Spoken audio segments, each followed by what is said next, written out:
At my mother's funeral, when everyone had left, my grandfather and his 7 friends trapped me in that back room. "Now you belong to us," he whispered in my ear. For years, those 8 respected men never imagined I was already weaving the web that would destroy everything they valued most.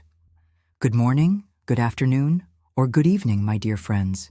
It's an immense pleasure to share a bit of my story with you today. My name is Janet Silver, a 78-year-old woman who now lives peacefully here in Pacific Grove on the California coast. The ocean became my refuge and my healing after so many storms I faced in life. Today, my days are filled with simple things that bring me joy. Every morning, before the sun rises, I prepare my coffee and walk along the beach, feeling the cool sand between my toes. They say it's uncommon to see a woman my age barefoot on the sand, but it connects me to the earth and reminds me that I'm alive, that I survived everything. After my walk, I return home and start quilting. Each little piece of fabric tells a story, you know? Vibrant colors for days of joy, dark tones for difficult moments. When I finish a quilt, I donate it to a family in need in the community. I started this work after a storm destroyed several homes around here about 15 years ago. I saw so many families with nothing to keep them warm that I gathered my stored fabrics and made my first quilt. Since then, I've made more than 200. People call me the Patchwork Grandma. My little house faces the ocean, very simple but very cozy. On the walls, I have photographs of landscapes that I took myself. I never much liked photos with people. I prefer to keep memories of people in my heart. The smell of coffee is always in the air, and my herb garden on the porch is my little healing corner. I have lemon balm, rosemary, basil, and other herbs that I learned to cultivate from my maternal grandmother. Oh, and before continuing my story, I'd like to make a special request. Tell me in the comments, from which corner of the United States are you watching me? And what time of day did this video reach you? With a cup of hot coffee in the morning, during your lunch break, or already lying down preparing to sleep? I love reading each of your comments and imagining who are the people who dedicate a bit of their day to listen to this grandma's stories.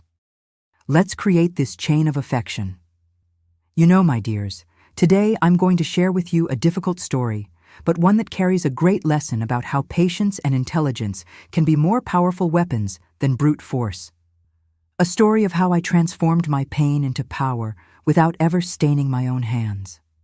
It's a journey that began many years ago in a small town in rural Ohio, where appearances deceived and the good men hid terrible shadows behind their smiles. I was born in Millbrook, a small town in rural Ohio, in 1947. It was a place where everyone knew each other, and secrets traveled from mouth to mouth faster than the winter wind. Our house was away from the center, an old wooden construction with a long porch that embraced the entire property. The backyard was huge, with orange, tangerine, and cherry trees that my father, Leopold Silver, cared for with such affection. Daddy was a quiet man who worked at the town's only sawmill. His hands always smelled of fresh wood, and despite his rough appearance, he had a heart soft as butter when it came to me and my mother. From him, I inherited green eyes and stubbornness. Mama, Abigail Silver, was a teacher at the local school, a beautiful woman with hair black as night and a smile that lit up any room. She had a sweet voice for teaching and a firm one for educating. It was from her that I learned the love of books and the importance of studying. We had a simple life, but we never lacked food on the table or love in our hearts. On Sundays, after church, it was tradition to go to my paternal grandparents' house for family lunch. Grandpa Ernest Silver was a respected man in town, owner of many lands and Millbrook's only general store. Everyone treated him with reverence, tipping their hats when he passed by. Grandma Claudia was a woman of few words, always busy with housework and obedient to her husband. I remember her whispering stories to me while teaching me to embroider, always with a distant look, as if she were trapped in another place. I grew up playing hide-and-seek among the corn stalks in the plantation behind our house. My best friend was Selena, the baker's daughter, a girl with rosy cheeks and an easy laugh.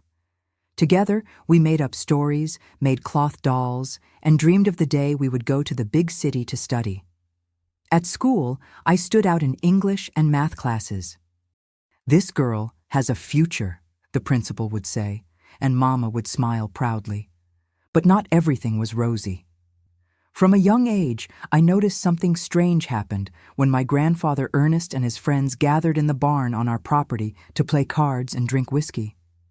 It was always the same 8 men: my grandfather, Sheriff Horace, Judge Theodore, Pastor Isaac, who only took off his collar on these occasions, Dr. E.S.K., Nicholas, the town doctor, banker Eugene, Mayor Oliver, and landowner Gerald. They called themselves the Brotherhood of the Acacia and had identical rings with a leaf symbol. Mama didn't like these meetings. When they arrived, she would take me to my room and close the door. "Don't come out until I call you," she would say with a firmness that frightened me. Once I asked why Daddy never participated in these gatherings. "Your father is a decent man, daughter," was her only response, whispered as she hugged me tightly. In Millbrook, everyone knew these 8 men controlled everything. Nothing happened without their knowledge and approval. If someone needed a loan, urgent medical treatment, or faced problems with the law, it was to them they turned. And they helped, yes, but always charged a price. Sometimes in money, sometimes in favors, sometimes in things no one dared to comment on. I remember a winter morning when I was about 10, when I saw Mrs. Ethel, who lived down the street, crying at our door. Her oldest son had gotten into a fight and was in jail. She begged Mama to intervene with my grandfather to free him. "He'll help me, but you know what he'll ask in return, Abigail. And I can't, my daughter is only 15. She sobbed. It was the first time I saw my mother confront my grandfather. She went to his house and returned late at night, with a mark on her face that looked like a slap, but the boy was released the next day. Time passed, and I grew up, observing everything with the curious eyes of a child who gradually understands the nuances of adult life. When I turned 12, Mama began to fall ill. At first it was just frequent coughs, then came fevers and constant fatigue. Dr. Nicholas said it was tuberculosis. Daddy sold a piece of land we had to pay for the treatment, but nothing seemed to have any effect. It was during this time that I began to notice the strange looks my grandfather Ernest gave me when he thought no one was watching. A shiver ran down my spine every time he called me my little princess and sat me on his lap, with his rough hands caressing my hair. Mama, even sick, always found an excuse to keep me away from him. "Janet needs to study. Janet has to help me with the medicine." She knew. Without saying it in words, she protected me as she could. Our simple life in the wooden house with the porch was transformed by Mama's illness. Laughter was replaced by the sound of her cough. Sundays at my grandparents' house became rare. Daddy worked more and more to pay for the medicines, coming home only to sleep a few hours before returning to the sawmill. And I, at 12, took on adult responsibilities. I cooked, cleaned, gave medicines, and still studied, because Mama insisted I couldn't abandon school. "Never let them take your knowledge, daughter," she whispered in moments of lucidity. "It's the only thing no one can take from you."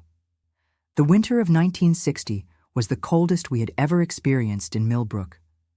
The cutting winds seemed to penetrate to the bone, but no cold was comparable to what I felt when Mama left us. 13 years. I had just turned 13 when she closed her eyes for the last time, holding my hand and trying to smile to give me strength. "Be strong as I know you are, my little one," were her last words. The wake was held in the living room of our house, as was the custom at the time. People came from all over town to pay their last respects to the beloved teacher who had educated so many children. I observed everything as if I were outside my body, dressed in a black dress that Mama had sewn for school events and that I never imagined wearing to say goodbye to her. Daddy was destroyed, sitting in a corner, receiving hugs and words of comfort that didn't seem to reach him. His eyes, always so alive, were opaque like windows fogged by time. Grandma Claudia hugged me from time to time, but her hugs were empty, mechanical. And my grandfather Ernest circulated through the house as if he owned everything, including our pain. My granddaughter will live with me now, he announced to everyone who arrived, without even consulting my father. Leopold needs to work, and a girl of this age needs supervision. She will have all the best at my house. I didn't want to go. Something inside me screamed not to leave my house, not to separate from Daddy. But in that town, at that time, the patriarch's word was law. And my father, broken by loss and the debts from Mama's treatment, had no strength to object. As night fell, people began to say goodbye, returning to their homes. The burial would be the next morning. Soon, only a few women were left preparing coffee in the kitchen, my father asleep from exhaustion in the chair, and my grandfather with his 7 inseparable friends, gathered around the living room table, talking in low voices and drinking whiskey. "Go rest a bit, girl," my grandmother said, gently pushing me toward my room. "Tomorrow will be a difficult day." I obeyed, although I knew I wouldn't be able to sleep. I lay on my bed still dressed, hugging the crocheted shawl that Mama had made for me. Her scent was still there, and that brought me a little comfort. I could hear the muffled voices coming from the living room, the clinking of glasses, occasionally a contained laugh that seemed so out of place in that house of mourning. I don't know how much time had passed when I heard footsteps in the hallway. I thought it was Daddy finally going to bed, but the door to my room opened slowly, and my grandfather's silhouette appeared against the faint light of the hallway. "Princess," he whispered, "you shouldn't be alone on a night like this. Come with me." Something in his voice made me back up against the wall. "I'm fine here, Grandpa. Thank you." But he insisted, entering the room and sitting on the edge of my bed. His breath smelled of whiskey and cigarettes.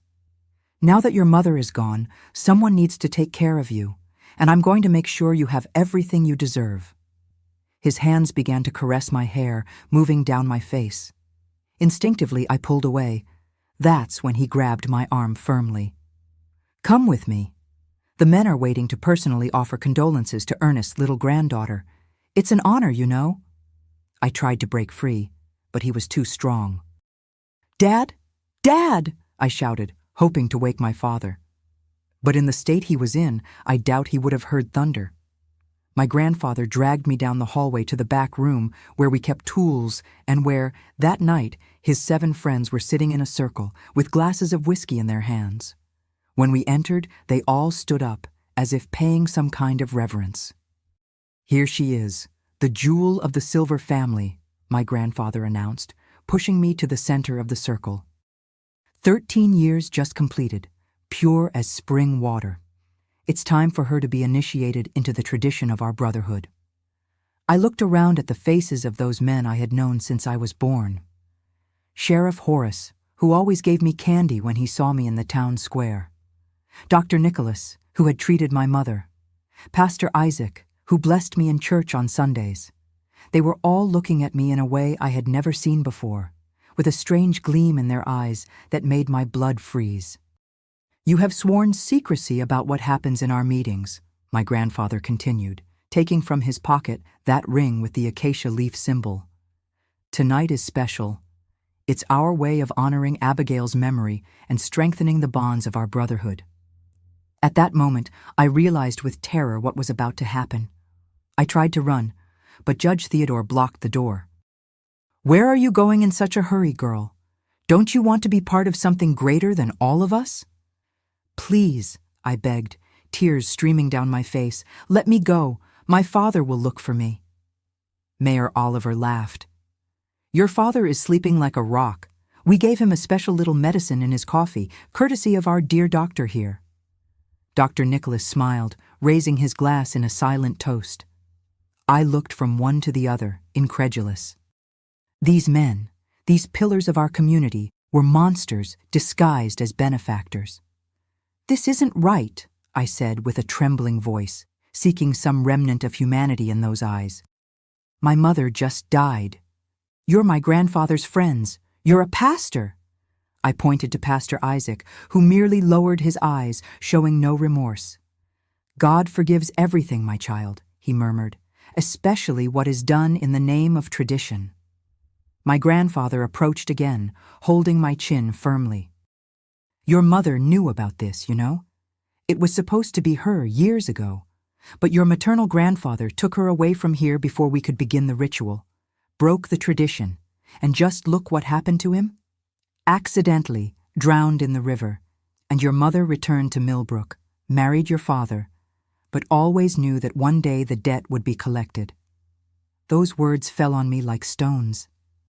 Mama knew? Is that why she always tried to keep me away from my grandfather? Is that why she had that look of dread whenever the Brotherhood met? Don't believe her if she says anything, my grandfather continued, addressing the others. We'll say it's the shock from her mother's death, that she's confused, making up stories.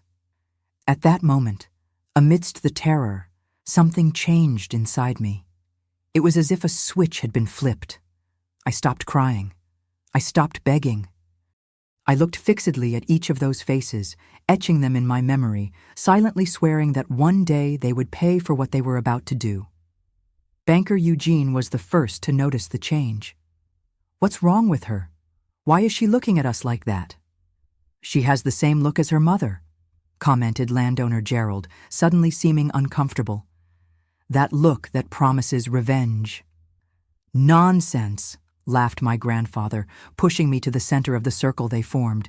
She's just a girl. What could she do against men like us? We are the law here.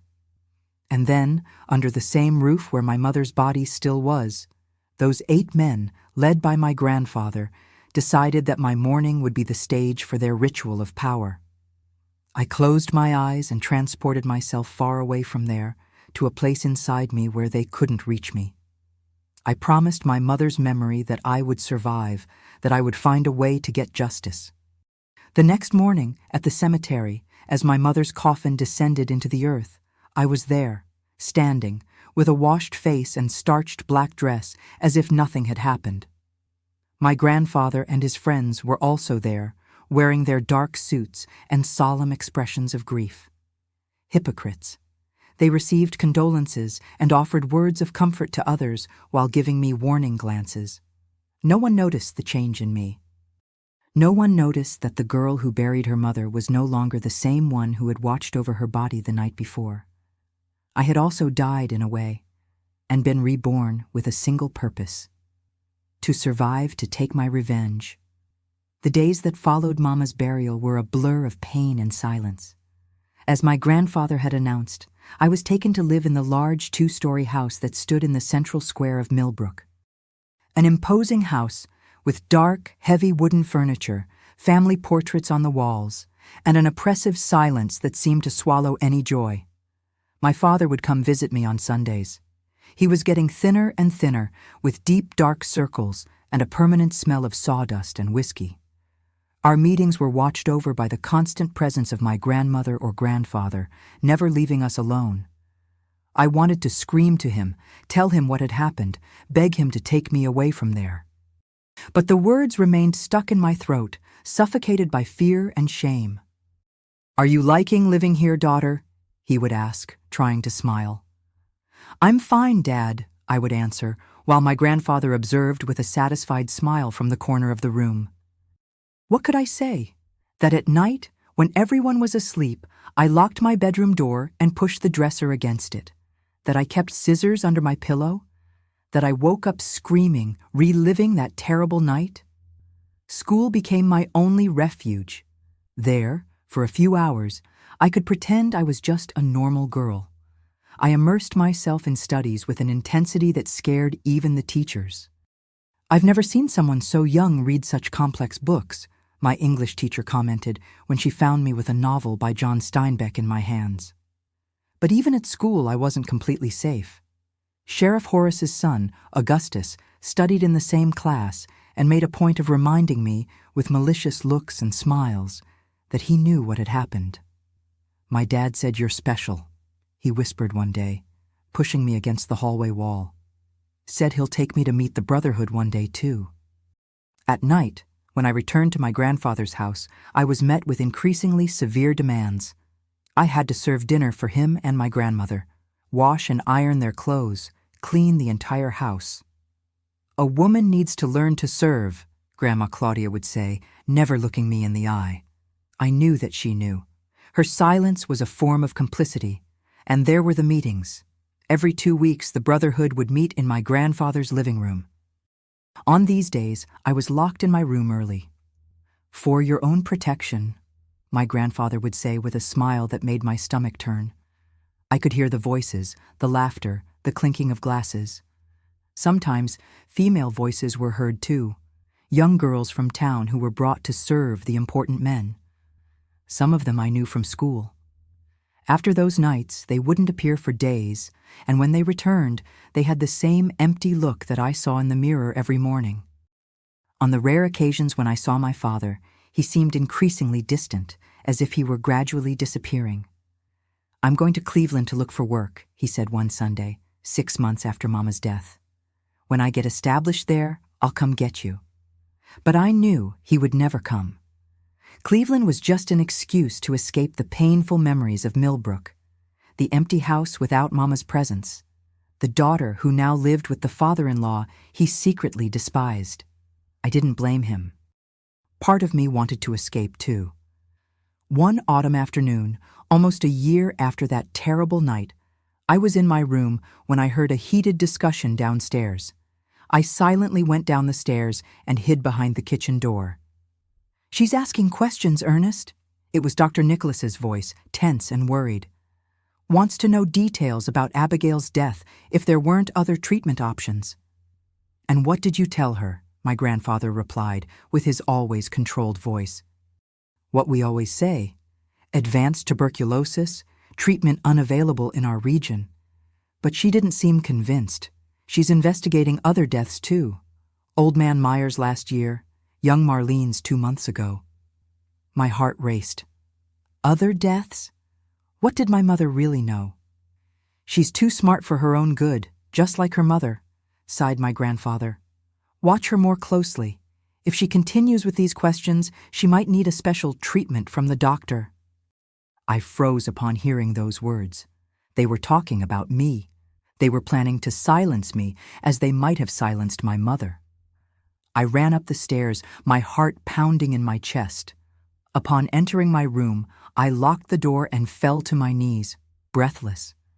They had not only violated my body that terrible night, they might have killed my mother. Or at the very least, they didn't treat her properly when they could have. That same night, when everyone was asleep, I risked leaving my room. I silently went down to my grandfather's office, a forbidden room where he kept his documents and where the Brotherhood occasionally met for more official matters. The door was locked, but I knew he hid a spare key in the frame of the painting in the hallway. With trembling hands, I took the key and opened the door, closing it behind me. The moonlight entered through the window, partially illuminating the environment. The solid wood desk, the bookshelves, the liquor cabinet. I began to search through the desk drawers, trying to find anything that might help me understand what was happening. In the third drawer, I found a record book. Opening it under the faint moonlight, I saw a list of names, dates, and values. Some names I recognized, people from town who had asked the Brotherhood for help. Next to each name were notes: land in the south of town, eldest daughter, services at the town hall, permanent silence. I continued searching, and at the bottom of another drawer found an envelope with photographs. Photographs that made my blood freeze. Young girls, some of whom I knew from school, in situations that no girl my age should see. And in several of them, there they were, the 8 men of the Brotherhood with their acacia rings. Suddenly, I heard footsteps in the hallway. I quickly put everything back in place, but kept one of the photographs where all 8 members were clearly identifiable. I hid behind the heavy velvet curtain at the moment the door opened. It was my grandfather in his silk robe, with a glass of whiskey in hand.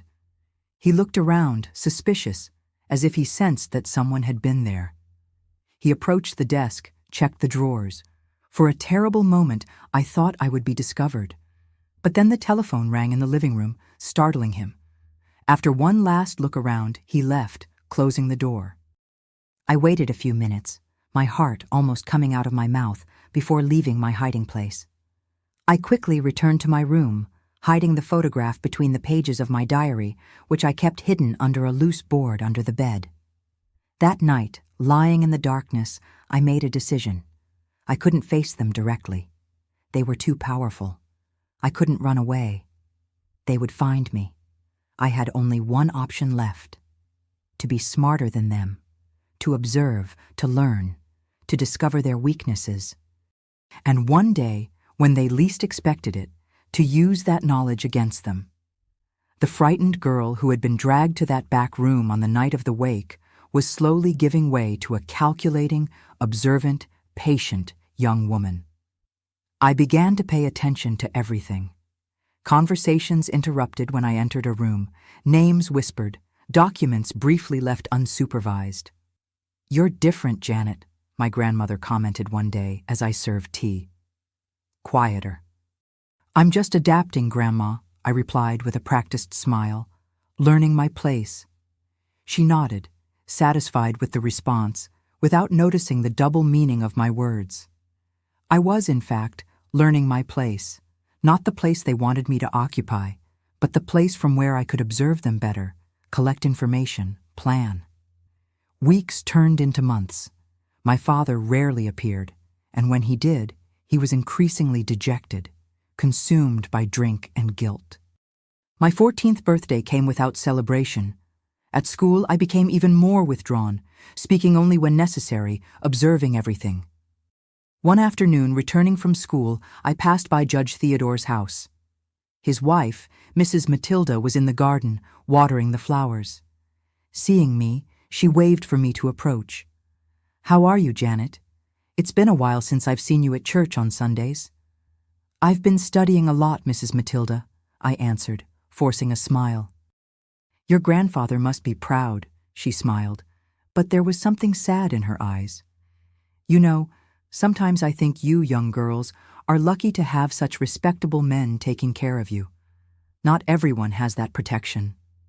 Something in the way she said that made me pay more attention. There was bitterness in her voice, a hint of resentment.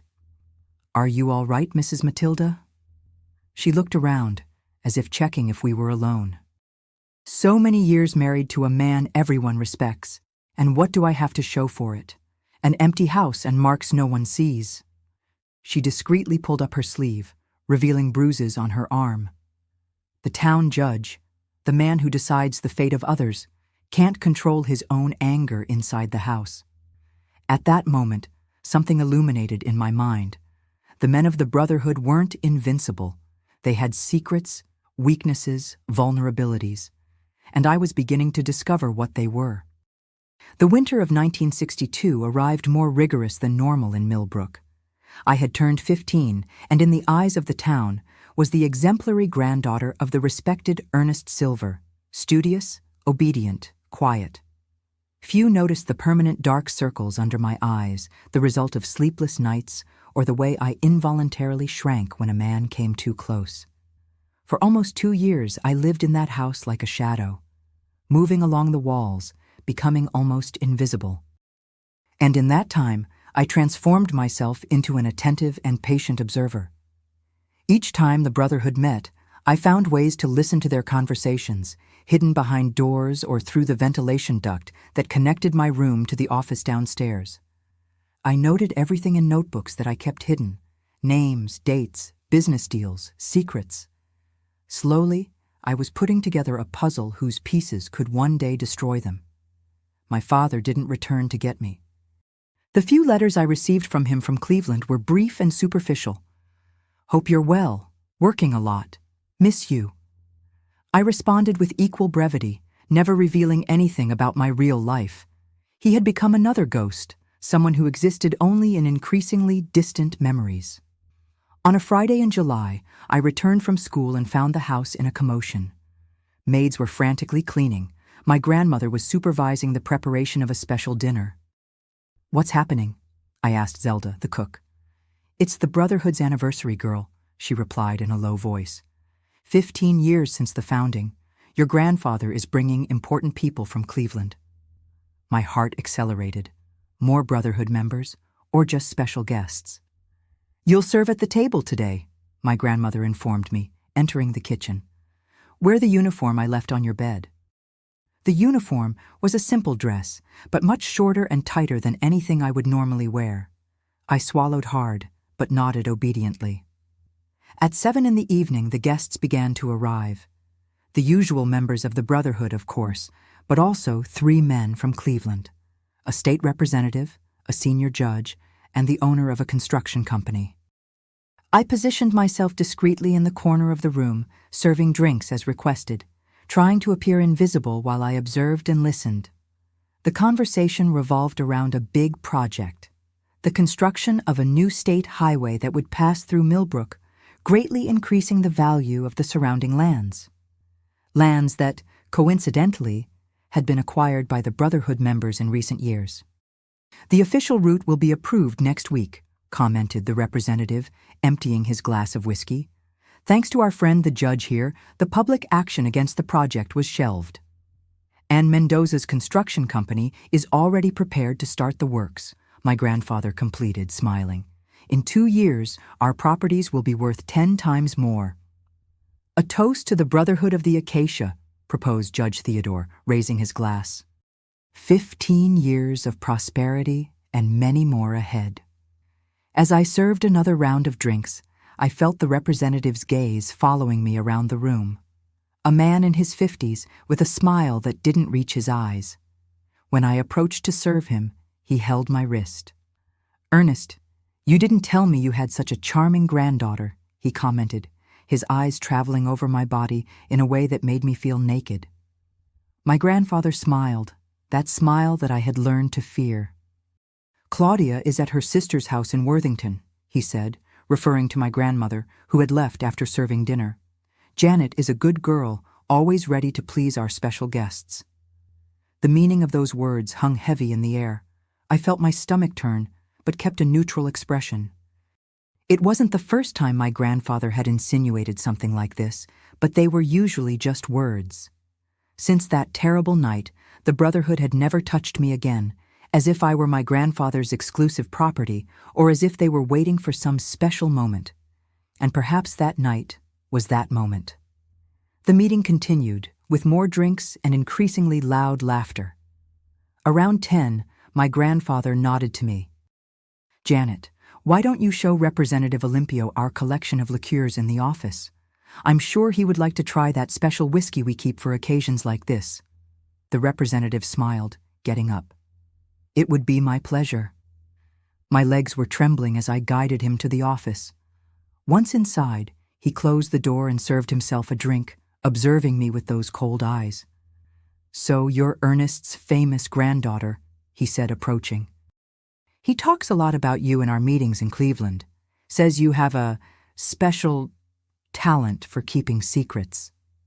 I backed up until I felt the bookshelf against my back. "You should return to the room, Representative. The others will miss you." He laughed, a harsh sound that seemed to scratch the air. "They know very well what I'm doing here. This is how we seal our most important agreements in the Brotherhood. Sharing what we have that's most precious." His hands were on my shoulders now, heavy, suffocating. I closed my eyes, that terrible night 2 years ago returning like a tsunami. No, not again. I couldn't survive this again. "Please," I whispered, my voice breaking. "Come on, girl. Your grandfather assured me you're already experienced in this." He laughed again, his breath of alcohol and cigar enveloping me. "Or are you going to tell me that the story of the initiation was exaggerated?" Initiation. That's what they called what they had done to me. As if it were an honor, a ritual. The anger, which I had kept carefully controlled for so long, began to boil inside me. "Does my father know what you do?" I suddenly asked, trying to buy time, my mind working frantically. The representative seemed surprised by the question. "That drunk? Don't worry about him. Actually, he's in Cleveland working for me. Or rather, he was. We had to let him go last week. good employee, but the drink. It was as if something snapped inside me. My father was working for this man? The same man who was now trying to... The circle was closing. The cruelty was complete. I know it seems frightening at first, he continued, misinterpreting my silence. But you'll learn to like it. They all learn. That baker's daughter, what was her name? Selina? Resisted at first, but now... Selina, my childhood friend. It had been months since I'd seen her at school. Now I understood why. In a quick movement, the representative pushed me against the desk. Enough talk. At that moment, something inside me broke, or perhaps finally fit together. With a strength I didn't know I had, I pushed him away. No, I said, my voice strangely calm. You're not going to touch me. He seemed astonished for an instant, then his face contorted in anger. Who do you think you are, you? Before he could finish, I grabbed the bronze letter opener from the desk, a heavy, pointed object that my grandfather used as a decoration. If you take one more step, I'll scream so loud that everyone in the room will hear, and then I'll tell them about the documents. What documents? He asked, suddenly cautious. The ones that prove you diverted campaign money, the ones that show how Mendoza's construction company paid bribes to change the highway route. The documents my grandfather keeps in that drawer over there, as a guarantee that you will never betray him. It was a complete bluff, based only on fragments of conversations I had heard over the months. But the expression on his face told me I had hit the nail on the head. You're bluffing, he said, but there was doubt in his voice. Want to risk it? Because if I scream, if I tell what you're trying to do to me, my grandfather will want to silence me. And the only way to do that will be opening that drawer, and then everyone will see what's in there. For a long moment, we stood motionless, in a silent impasse. Then, slowly, he backed away, adjusting his tie. You're smart, girl. Smarter than your grandfather realizes. Go away, I whispered, still holding the letter opener. Say you're feeling ill, that you need to return to the hotel. He studied me for another moment, then nodded briefly. This isn't over. You don't know who you're messing with. Neither do you, I replied, surprising us both with the firmness in my voice. When he left, I closed the door and fell to my knees, trembling uncontrollably. What had I done? What would happen now? Would they come after me? Kill me as they might have done with my mother? I stayed there long enough to hear the movement in the room, the representative announcing he needed to leave, apologies being exchanged, doors opening and closing. Then footsteps in the hallway, heavy, determined. The office door opened violently. My grandfather was there, his face red with anger. What did you say to him? I got up slowly, still holding the letter opener. The truth. What truth? He advanced, threatening. About the documents, about the bribe, about the highway. He stopped, his face going from red to white. You don't know what you're talking about. I know enough, I replied, surprising myself again with my own calmness. I know about the Brotherhood. I know what you do with the girls in town. I know that you might have killed my mother. His hands closed into fists. You think you can threaten me? In my own house? You are nothing, Janet. Nothing. Maybe not, I agreed. But what I know is worth a lot. And if something happens to me, other people will know too. It was another bluff. There was no one I trusted enough to share what I knew, but he didn't need to know that. He studied me for a long time, eyes narrowed. What do you want? The question caught me by surprise. What did I want? Freedom? Revenge? Justice? I want to leave here, I finally said. I want to live with my father in Cleveland. Your father is a drunk with no job, he spat. He has no conditions to take care of you. Then send me to a boarding school, in Cleveland or even further away. Tell everyone you want to give me a better education, that you're preparing me for college. I could see the gears turning in his mind. If he sent me away, he would get rid of a problem. but he would also lose control over me. And in return? He finally asked. In return, I won't tell anyone what I know, not now at least. A long silence followed, heavy with calculations and considerations. Finally, he nodded, once, brusquely. Boarding school in Cleveland. You leave next weekend. But understand one thing, Janet. If you ever open your mouth about anything you think you know, no one will believe you. And even if they do, no one will do anything. We are untouchable in this town. I kept my gaze steady, despite the fear eating me inside. Maybe in this town, Grandpa, but the world is bigger than Millbrook. That night, locked in my room, I cried for the first time in a long time. They weren't tears of despair, but of relief mixed with determination. I would leave. I would escape that hell. But it wouldn't be the end. It would just be the beginning. Sitting at the desk, under the weak light of the lamp, I began to write in a new notebook. At the top of the first page, in careful letters, I wrote, "The Fall of the 8 Pillars." Below, the names of the members of the Brotherhood of the Acacia, followed by everything I knew about each of them. It was little still, but I would have time, years, if necessary, to complete those pages. At that moment, kneeling beside the bed, I made a silent promise to my mother's memory. They will pay, Mama, each one of them, not with blood, but with something they value much more. Their precious reputation, their power, their place of respect. I will take everything from them, one by one, and they won't even realize it was me until it's too late. On Sunday, I left for Cleveland. My grandfather told the story we had agreed on. His brilliant granddaughter had received a scholarship to the prestigious Our Lady of Sorrows School, where she would be prepared for college.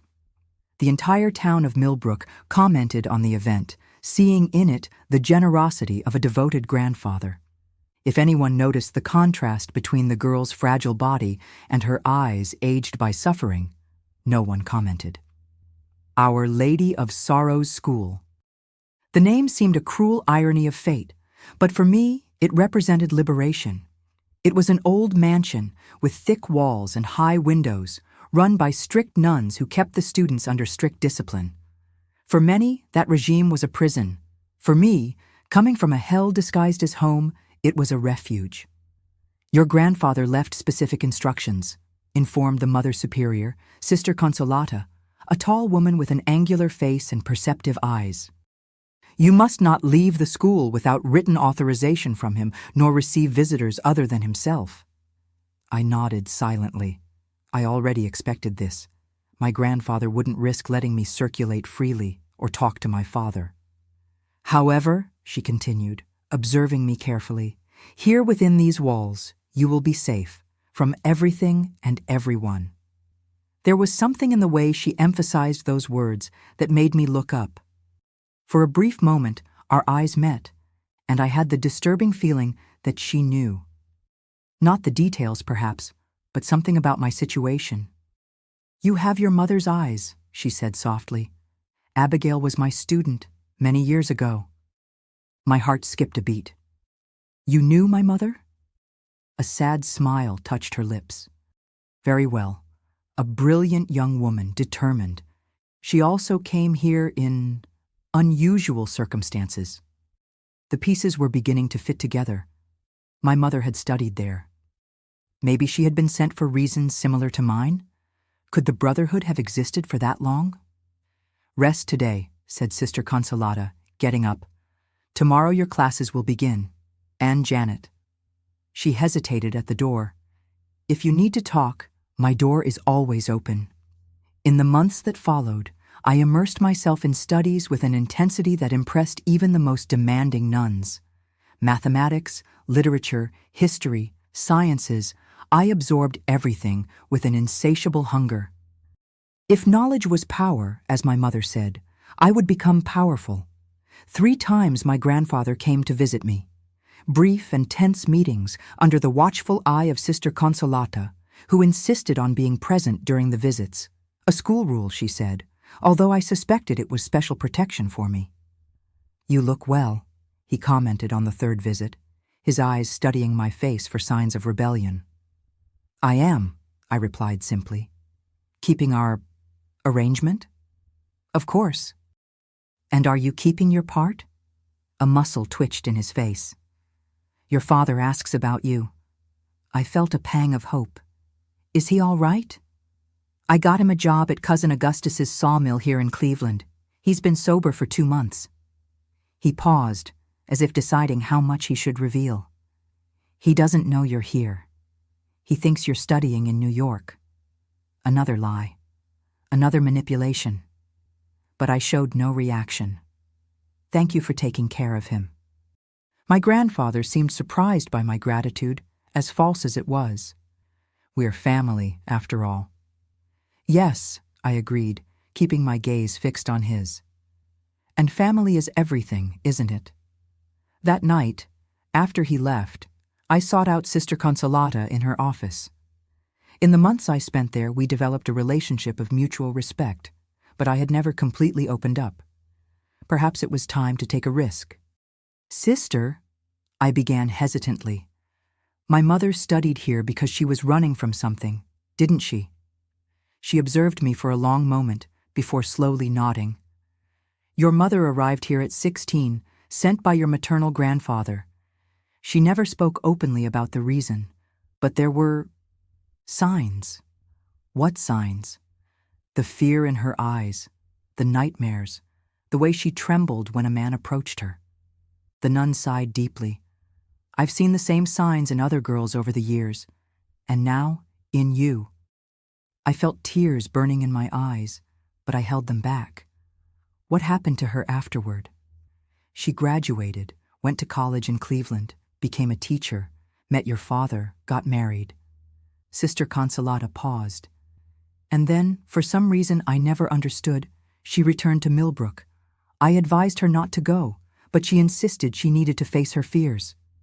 "She faced them," I whispered, "and it killed her." The nun extended her hand, covering mine. "Janet, what really happened to your mother?" At that moment I made a decision. I couldn't carry that weight alone. I needed an ally, someone with connections, someone beyond the Brotherhood's reach. "I need to tell you a story, sister, about 8 powerful men and a ring with the symbol of an acacia leaf." In the hours that followed, I told everything. The wake, the terrible night, the 2 years living under the same roof as my abuser, the discoveries about the Brotherhood, my negotiated escape. I spoke until I was hoarse, the words coming out like poison being expelled from my body. When I finished, Sister Consolata remained silent for a long time, her face a mask of controlled indignation. "I always knew something was wrong in Millbrook," she finally said. "Girls arriving here with the same haunted eyes, the same vague stories about educational opportunities. But I never imagined something so systematic, so perverse." "You believe me then?" "Completely, and I will help you." "How?" I asked, a thread of hope lighting up. "I have connections, Janet. My brother is a district attorney in Cleveland. We can go to the police, file a formal complaint." I shook my head vehemently. "No, they are too powerful. They have friends everywhere. Any official investigation would be suppressed, and then they would know I spoke. And if they know—" I left the sentence incomplete, the fear implicit. Sister Consolata studied me for a long time. "Then what do you suggest?" "Revenge," I answered simply.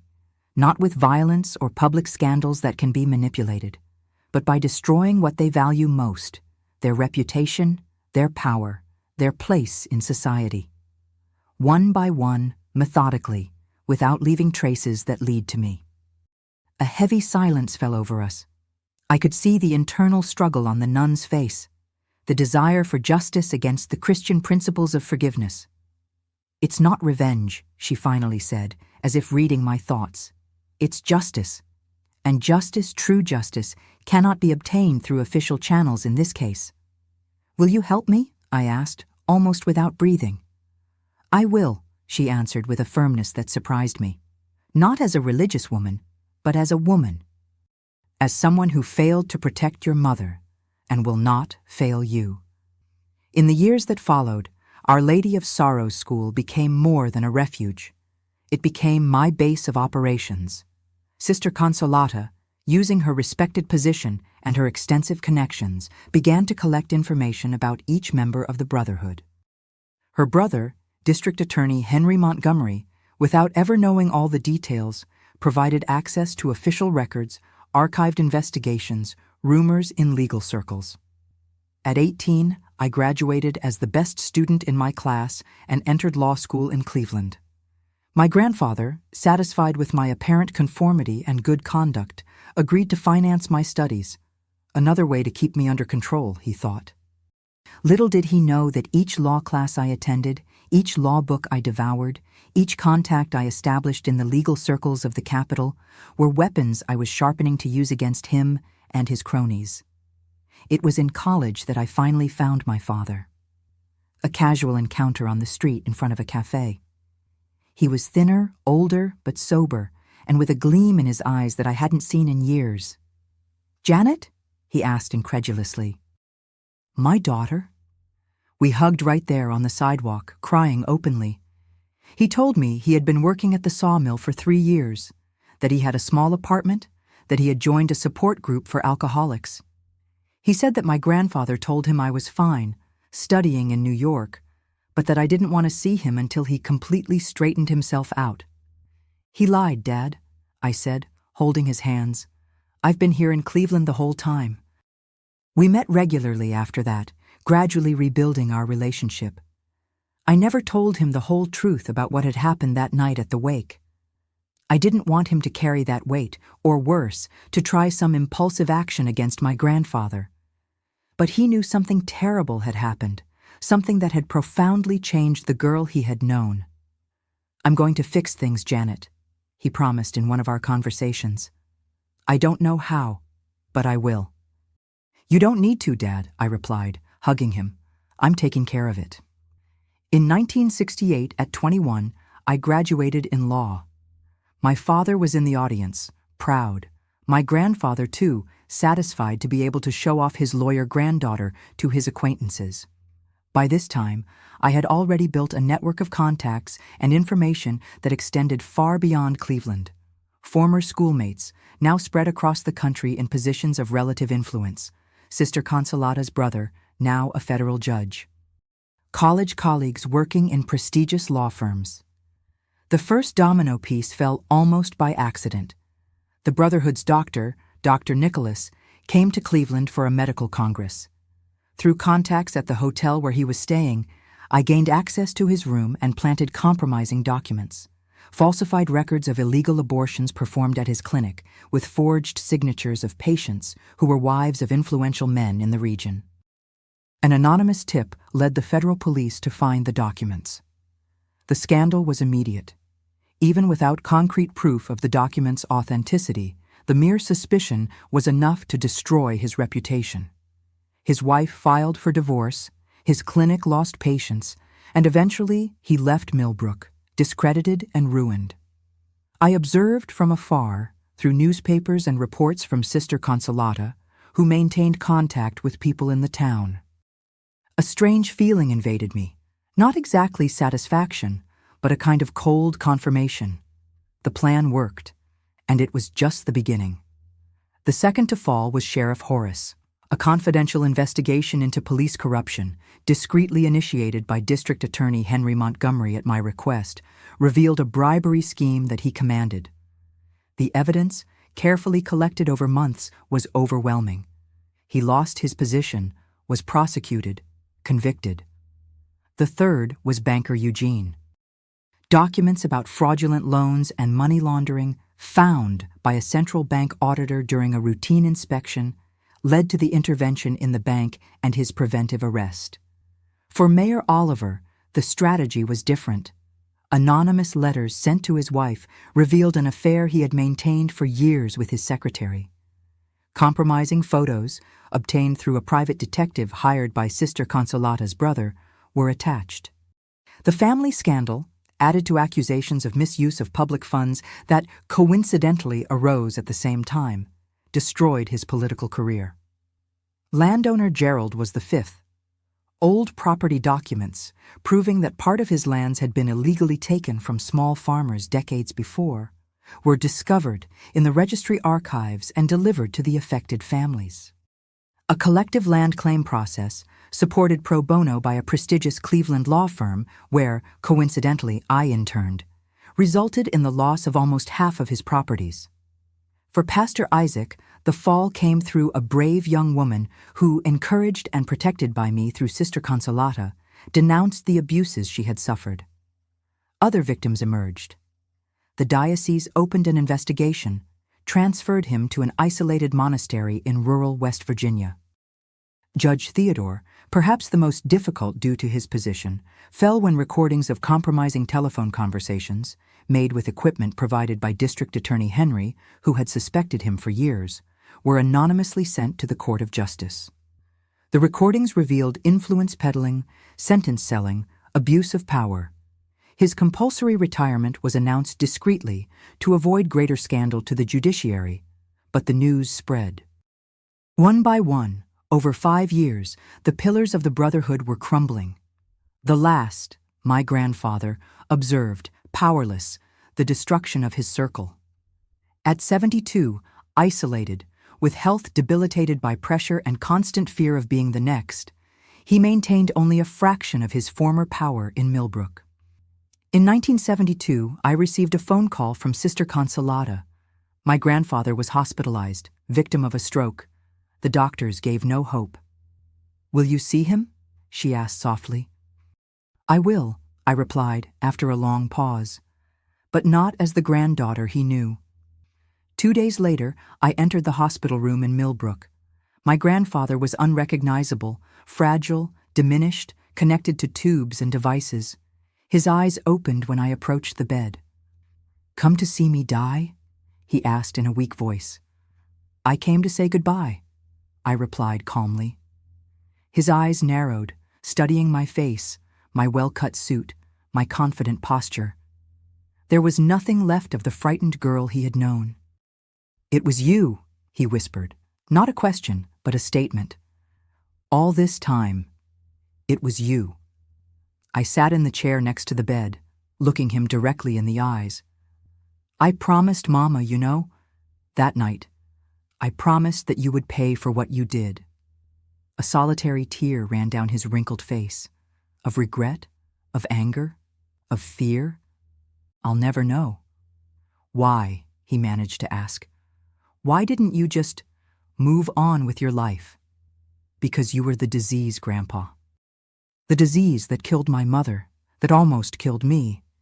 The disease that infected this entire town." I paused, my voice firm. Someone needed to remove the tumor.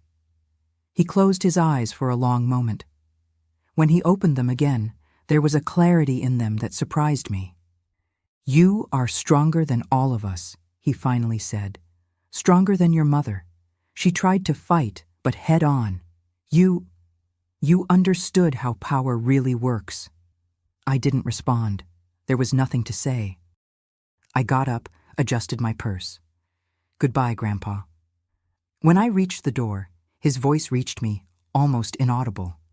"You won, Janet. The Brotherhood is over." I turned one last time. "No, Grandpa, I didn't win. I just did justice." He died that night. At the funeral, 3 days later, I stood beside my father, both in silence, watching the coffin descend into the earth. None of the former Brotherhood members attended. The town of Millbrook, without fully knowing what had happened in recent years, only felt that an era had come to an end. As I left the cemetery, my father squeezed my hand. "Is it over now?" I looked at the horizon, at the distant hills beyond the small town that had been the scene of so much suffering. "Yes, Dad, it's over." But it wasn't, not completely. There was still a part of the promise to fulfill. The most difficult part, perhaps. Learning to live, not just survive. Finding some kind of peace. Today, sitting on the porch of my house in Pacific Grove, watching the sea that extends to the horizon, I think of the long road that brought me here. 78 years. Who would have thought I'd come so far? After everything ended in Millbrook, I decided it was time to truly live, not just survive or take revenge. My father came to live with me in Cleveland. I bought a small but comfortable apartment with the money from my grandfather's inheritance, an irony that didn't escape me. He lived for another 15 years, slowly recovering the joy that drink and mourning had stolen. He went back to working with wood, but now making small handcrafted furniture that he sold at craft fairs. His hands, once calloused from heavy work at the sawmill, became incredibly skilled at creating small works of art. "I think I inherited this from your maternal grandfather," he would say with a shy smile. "He was a carpenter, you know, before he met your grandmother and became a merchant." It was good to see him reconnect with a part of himself that had been lost, just as I was trying to do. He died in 1987, peacefully, in his sleep. He was 65, not a long life, but one that ended in peace, and that comforted me. As for me, I continued in law. Not in prestigious firms or high-profile cases, although I had offers. I preferred to work with the most vulnerable, women in situations of domestic violence, abused children, families threatened by the powerful. My personal experience became a tool to help others. Each time I got a protective measure for a threatened woman, each time a child was removed from an abusive home, I felt that a small portion of the debt to my mother was being paid. In 1975, I met Gabriel, a history professor at the university. A gentle man, with kind eyes and infinite patience. When I told him my story, not all at once, but gradually as trust grew, he didn't back away horrified or look at me with pity. He simply hugged me and said, "You are the strongest person I've ever met." We married in 1977. We didn't have biological children. Some wounds are too deep to heal completely. But in 1980, we adopted Louisa, a 5-year-old girl who had been through an abusive situation. She had the same frightened eyes that I saw in the mirror as a child. Perhaps that's why when I saw her at the shelter, I immediately knew she was my daughter. Raising Louisa was the greatest challenge and the greatest joy of my life.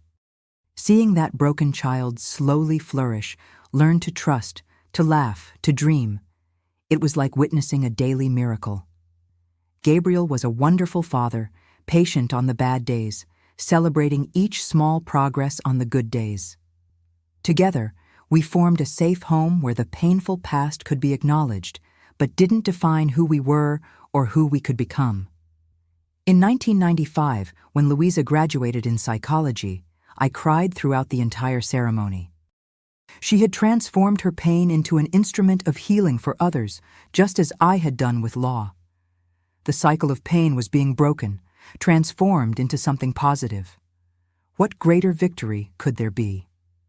Gabriel and I lived together for almost 30 years. He passed away in 2003, victim of a fulminant cancer. "Don't cry for me," he asked in his last days, holding my hand. "We had a beautiful life together, more than many achieve in 100 years. After he was gone, I felt lost for a time. I retired from law, although I occasionally continued to provide consulting for NGOs that worked with victims of violence. Louisa, already married to Henry and mother of 2 children, my dear grandchildren Matthew and Claire, insisted that I move closer to them. "Come to the coast, Mom," she proposed. "The sea air will do you good, and the children need their grandma nearby." That's how I ended up in Pacific Grove, in this house facing the sea. At first, the change was difficult. At 63, starting over in a place where I knew no one seemed scary. But Louisa was right. The sea has a healing effect. There's something in the blue vastness, in the constancy of the waves, in the rhythm of the tides that puts things in perspective. Gradually, I built a new routine. The morning walks on the beach, coffee at sunrise. I began to attend the local church, not out of religious conviction, but for the sense of community. I met other widowed ladies, exchanged recipes, participated in reading groups. And then came the storm of 2010. One of the worst the region had ever seen. Houses destroyed, families homeless. The small fishing community north of the beach was especially hit. The next day, when volunteers gathered to help with cleaning and reconstruction, there I was, a 63-year-old lady rolling up my sleeves. "Ma'am, you don't need to do this," a young firefighter told me, concerned as he saw me carrying debris. "We all need to do something," I replied simply. That night, seeing so many families without clothes, without blankets, I remembered the quilts my maternal grandmother had taught me to make as a child. I still had skillful hands. I still remembered the stitches. I went to the attic, where I kept a box with scraps I had accumulated over the years, remnants of Gabriel's clothes, of Louisa as a child, pieces of old curtains. My first quilt was for a 6-year-old girl, daughter of fishermen, who had lost everything in the storm. When I gave her the gift, her eyes shone in a way that filled my heart. "It's so colorful," she whispered, hugging the quilt against her chest. "It looks like a rainbow." Something lit up inside me at that moment. A purpose. A way to give meaning to the years I had left. I began to make more quilts, each one unique, with patterns that told stories through colors and textures. Quilts for newborns, for brides, for the elderly in nursing homes, for families in difficulty. Each stitch, each scrap sewn with care, was a way of saying, "You matter, your story matters." My grandchildren, Matthew and Claire, now 30 and 27, come to visit me regularly. Matthew followed in his grandfather's footsteps and became a history teacher. Claire is finishing her degree in oceanography. "I'm going to study this sea that you love so much, Grandma," she told me when she chose the course. Louisa and Henry live in San Francisco, 2 hours from here. She has a clinic where she treats traumatized children. He is a civil engineer. They come to visit me on weekends, always bringing some news, some story to share. During vacations, everyone stays here. The house fills with voices, with laughter, with life. Sometimes Louisa watches me sewing and says, "Mom, you turned scars into art." She knows. Not everything, but enough to understand that each quilt I make is also a form of healing, of giving new meaning. Each stitch, each scrap joined to another, is an affirmation. The broken can be remade, the torn can be repaired.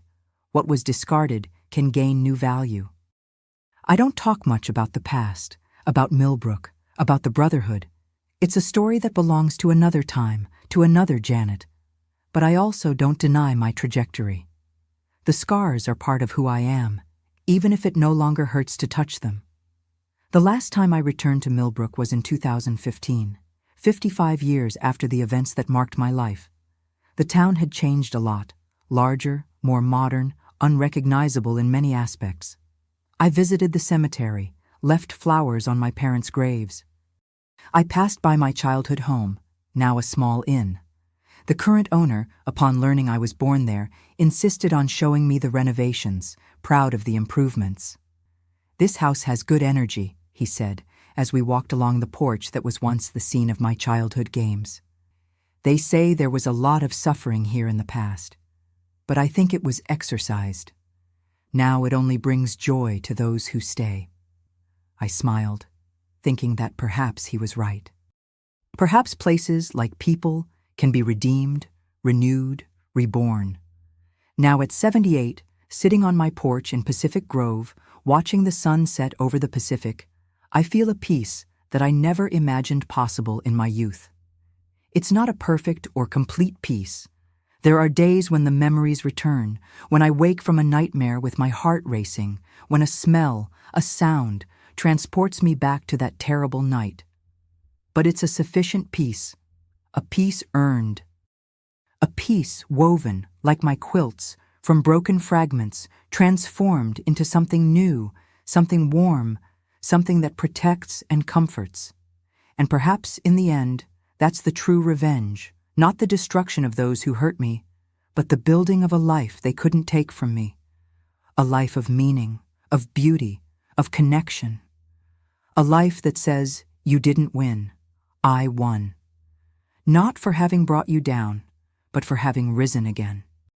My dear friends who have followed me to this point, I want to share with you some truths I've learned in this long journey that is life. If you're going through difficult situations, through abuses that seem endless, through injustices that seem too big to face, I want you to know you are not alone. And more importantly, there is a path beyond the pain.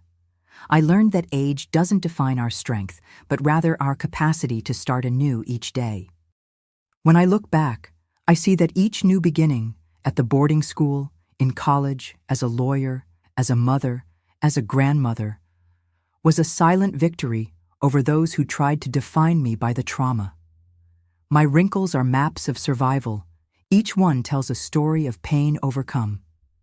When I look in the mirror today, I don't see the terrified girl from that terrible night, nor the calculating young woman who planned her revenge for years. I see a woman who, despite everything, chose to live fully. Life taught me that even in the deepest darkness, our inner light never goes out. Even in the darkest moments in my grandfather's house, there was a spark in me that refused to die. Cultivate that spark. Protect it as your most precious possession. My experience taught me that our story doesn't end in the painful chapters. What happened to you is just a part of your story. It's not all of it. You are much more than the traumas you suffered, much more than the hands that tried to diminish you. I discovered that we are stronger than we imagine, especially when we think we can't take it anymore. Strength doesn't come suddenly, like a revelation. It builds day by day, resistance after resistance, choice after choice. Time doesn't heal all wounds, but it teaches us to live with them and still smile. The scars remain, yes. There are nights when I still wake up startled. There are memories that still hurt. But these scars don't prevent me from dancing in the rain with my grandchildren, from feeling the sun on my face, from loving and being loved. I learned that true strength isn't in never falling, but in getting up every time. Every time I felt broken and found strength to take one more step, I was rebuilding myself, stronger, wiser, more complete. If you're suffering at the hands of someone who should protect you, know that there is a way out. I'm not saying it's easy, nor that the path is the same for everyone. Each situation is unique, each available resource is different. But there are people who can help. Counselors, teachers, social workers, community organizations, support lines. Don't be ashamed to seek help. Shame belongs to the abusers, never to the victims. In every country, in every city, there are people dedicated to protecting the vulnerable. Seek them out. If the first door you knock on doesn't open, knock on another and another until you find someone who can help you. Your life and your dignity matter, no matter what they've told you. To those who witness the suffering of others, a neighbor, a schoolmate, a family member, don't look away. Often, all a person in an abusive situation needs is someone who believes them, who extends a hand, who says, "I see you." My sister Consolata was that person for me. Perhaps you can be that person for someone. And if you're on the other side of the storm, as I am now, if you survived, rebuilt yourself, found peace, share your story when you can, as you can. Not to relive the pain, but to show that it's possible to go through it. Your words can be the light that guides someone through the darkness. I discovered that my voice, even trembling, has power when I decide to use it. Each quilt I make, each story I tell, each hug I give to someone who suffers is my voice saying, there is life beyond trauma. There is beauty beyond pain. There is love beyond fear. I learned that surviving is a form of resistance and living well is the best revenge. It's not about forgetting, nor about forgiving the unforgivable. It's about refusing to allow the evil done to you to define who you are and who you can become. My dear friends, thank you for having listened to me to this point, for having walked with me on this road of difficult memories and renewed hopes. You've given me a great gift, the opportunity to transform my story into something that might illuminate the path of others. If my story touched your heart, if you recognized yourself in some part of it, please do something right now. Subscribe to this channel, hit the notification bell to receive updates. Each subscription gives me strength to continue sharing stories that can make a difference in someone's life. Share this video immediately with someone you think needs to hear this message of hope. You never know who is suffering in silence, needing exactly the words you heard here today. Your sharing can literally save a life. It can be the extended hand that someone is desperately waiting for. And if you watched until here, leave in the comments the word resist. This will show me that you really heard my story, that you are with me in this mission of transforming pain into hope. Do this now. Don't wait even one more minute. Together, we can create a chain of strength and healing that reaches all corners where pain still reigns. Always remember, our scars tell our story, but we choose how that story continues. And I chose, and choose every day, that mine continues with love, with purpose, with hope. May yours also be so.